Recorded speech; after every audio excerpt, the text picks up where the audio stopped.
Hello dear listeners and welcome to Radio Cairo. It's time for news in depth. I'm Ayten Shalaby with you, and we have tonight's Turkey's desire to reconnect the threads of dialogue with France is becoming more and more evident after a month of escalation that was almost about to lead to naval confrontation. In June, at least a year between the French and Turkish naval vessels in the Mediterranean waters. But the verbal confrontation and mutual insults between President Recep Tayyip Erdogan and his French counterpart Emmanuel Macron have come now to an end, with the officials of two states exchanging friendly diplomatic messages, at least in form. After escalation threats and blackmail, Turkey reiterated its desire to turn the page of differences and broaden the horizons of cooperation instead. Erdogan has recently contacted the German Chancellor and then the President of the European Commission to stress his state's renewed desire for approachment with Europe.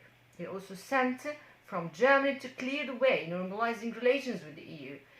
During the two meetings with the 27th ambassadors of European Union in Ankara, the Turkish officials sent clear messages to Brussels and Paris.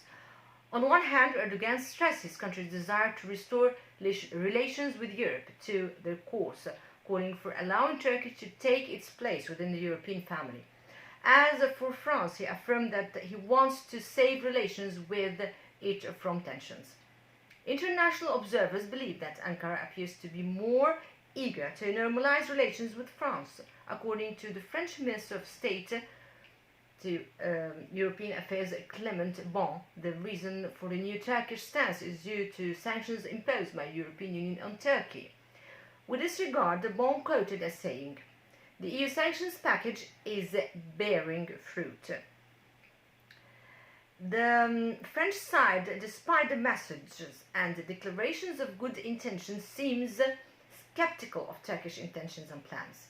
Speaking on Turkey, French and Le Palais de l'Élysée indicated that France now needs concrete steps from Ankara.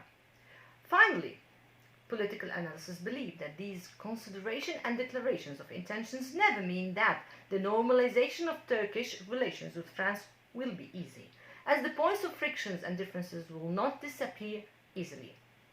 Turkey has not abandoned its invading ambitions in the eastern Mediterranean, nor its ambitions in Libya or Syria. In the meantime, Paris is not ready to let the Turkish influence grow while remaining on the sidelines. Therefore, it is too early to talk about normalization between the two countries that have exchanged accusations and have gone through indirect confrontation in the past few months. With this, listeners, we come to the end of today's program, News in Depth. Till we meet again, wish you all the best from Radio Cairo.